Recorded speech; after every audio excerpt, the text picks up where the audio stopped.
As a developmental disorder, the child has missed out on what he needed to learn in that first year of life. He needed to learn emotional self-regulation, physical awareness, how to interact with the world.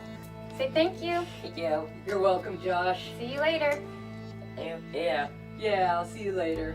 Since that right brain that was maturing in that first year did not learn how to calm down, we have now, even many years later, we have a right brain that's sort of on fire. Everything to this type of brain is overwhelming, which is why oftentimes, autistic individuals like things to be very routine and very predictable. There is no real medical model for treating autism. I definitely feel that neurofeedback, fills that hole. I'm gonna be a Samu trainer because I have to train Samu. Somebody get me fork! It's got me! Ow! Wham! Wham! Wham! Oh, thank you, Josh. You did a great job.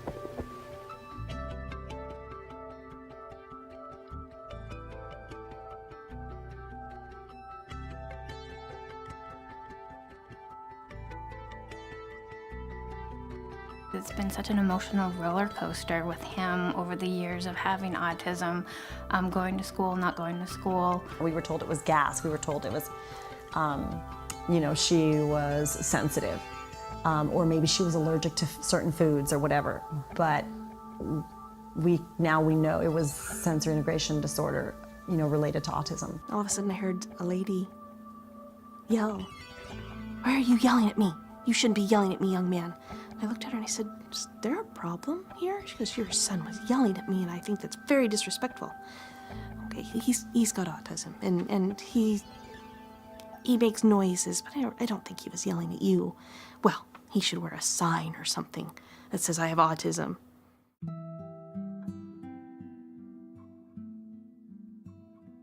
We like to think of neurofeedback as a brain exercise where we're specifically exercising the brain's ability to manage its own states.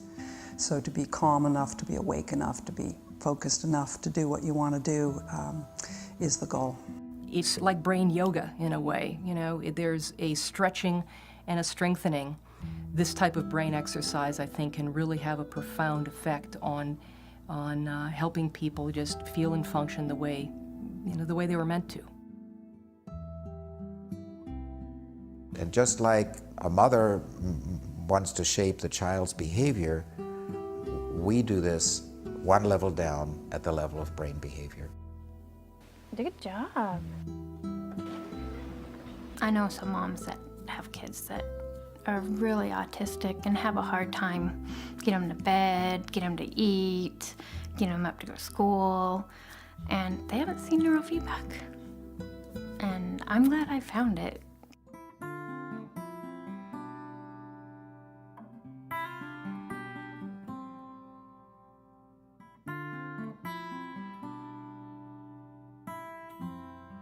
Here's how it goes. At 3:05, the door swings open, and there in the other room stands Nora. You may come in. Come along. What neurofeedback basically is that it's a process whereby a person is essentially learning to exercise their own brainwave activity. Oh boy, oh boy! And this is a very non-invasive process, and it's extremely powerful. You want to do the alien ship this time? Mm-hmm. Okay, we'll do that. What you're doing is you're sitting in front of a video screen. It looks to you like you're looking at some kind of video game. And there are electrode sensors that are attached to your scalp. Nora put some cat saliva onto my ears and put some cords into my head. It feels like a cat's licking me. I know, it's kind of gritty and wet. Through time. I was really afraid when she went to stick the electrodes to his scalp. I was afraid he'd freak out over that because he doesn't really like things touching him. He responded to that really well. I select which game we should play, either rollerball or the ship one. The feedback process is one in which we show you what your brain is doing. And we typically show you in terms of a game, so a video, audio-video display that proceeds when your brain calms down and does not proceed when you're not calming down. So you are step-by-step rewarded for going in a calming direction. The most rewarding thing is just seeing how happy he is, and also how happy the rest of his family is. It's incredible, not just what neurofeedback does for individuals, but for all the people around them.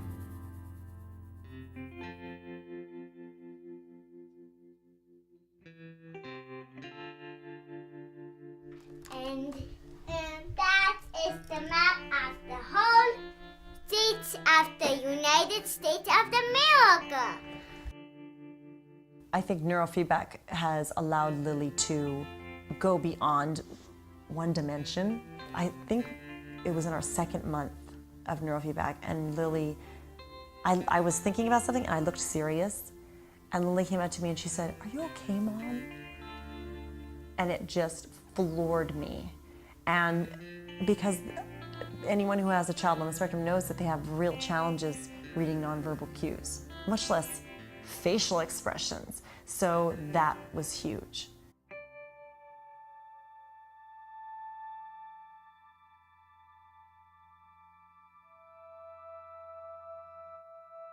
We found our way to neurofeedback through the needs of our children, and our older son had temporal lobe epilepsy, but also could easily have been diagnosed Asperger's, could have been diagnosed Tourette's. His brain was dysregulated and dysfunctional in a number of ways. Our son was not comfortable in this world. He couldn't, there was no human interaction which was positive for him, including with his parents. When you have a child like that, there are no easy answers. You know, as a parent, you try lots of things and nothing fixes it.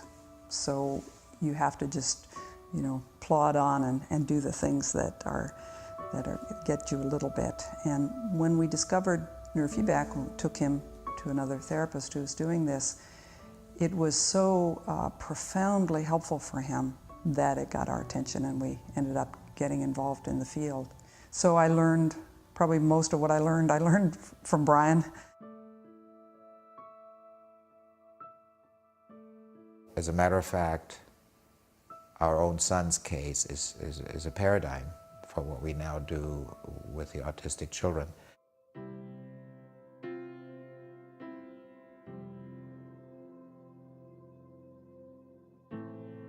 It's really remarkable how just a very simple set of training techniques make such a profound difference. This is generally true of neurofeedback, is that we are, it's kind of like physical exercise. We're getting the person healthier and stronger and more resilient from the inside out, instead of trying to, you know, beat down or contain or destroy the symptoms.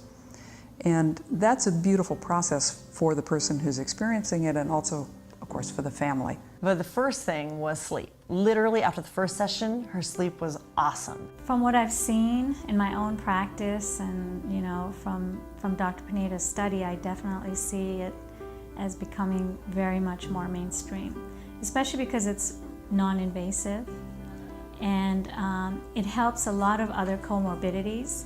For example, insomnia, ADD. Another area we were working on with Eric is focusing and concentrating.